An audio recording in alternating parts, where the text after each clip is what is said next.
ஆழ்வார் எம்பெருமானார் ஜீய திருவடிகளே சரணம். 108 திவ்யதேசங்களின் சிறப்பு வைபவம்.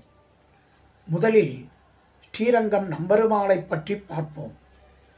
ஒன்று மறந்தறியேன் ஓதநீர் வண்ணனான், இன்னு மறப்பனோ ஏழைகால், அன்னு கருவரங்கத்துள் கிடந்து கைதொழுதேன் கண்டேன், திருவரங்கமேயான் திசையென்று பொய்கையாழ்வார் நம்பெருமானை பற்றி ஆச்சரியமாக பாசுரத்தை பாடியிருக்கிறார்.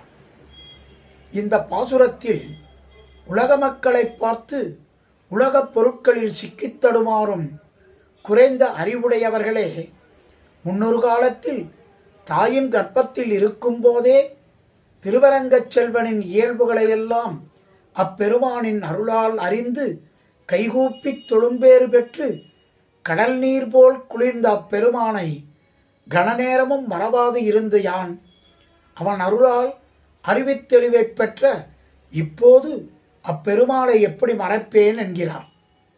அதேபோல் பூதத்தாழ்வார் மனத்துள்ளான் வேங்கடத்தான் மாகடலான் மற்றும் நினைப்பரிய நீல் அரங்கத்துள்ளான் எனைப்பலரும் தேவாதி தேவன் எனப்படுவான் முன்னொரு நாள் மாவாய்ப் பிளந்த மகன் என்று பாசுரத்தை பாடியிருக்கிறார்.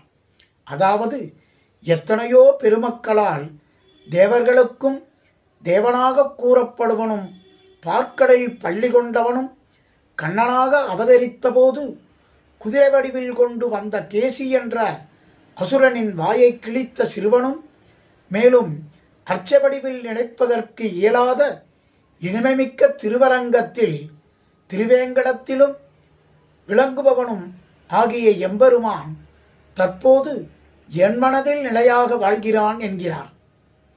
இதற்கு மேலாக பேயாழ்வார் விண்ணகரும் வெக்கா விரிதிரநீர் வேங்கடம் மன்னகர மாமாட வேளுக்கை மன்னகத்த தென்குடங்கை தேனார் திருவரங்கம் தென்கோட்டி தன்குடங்கை நீராற்றான் தாழ்வு என்று பாடியிருக்கிறார். இவர் என்ன சொல்கிறார்? ஒப்புளியப்பன் திருவெக்கா நீர்வளம் மிக்க திருவேங்கடம் திருவேலுக்கை திருக்குடந்தை சோலைவளம் மிக்க திருவரங்கம் திருக்கோட்டியூர் ஆகிய திருப்பதிகள் தன் உள்ளங்கையாலே மகாபலி தாரை வார்த்து கொடுத்த நீரை ஏற்ற எம்பெருமான் நிலையாகத் தங்குமிடம் என்கிறார். மீண்டும் திவ்யதேசத்தின் சிறப்பை நாளை பார்ப்போம். ஆழ்வார் எம்பெருமானார் ஜீயர் திருவடிகளே சரணம்.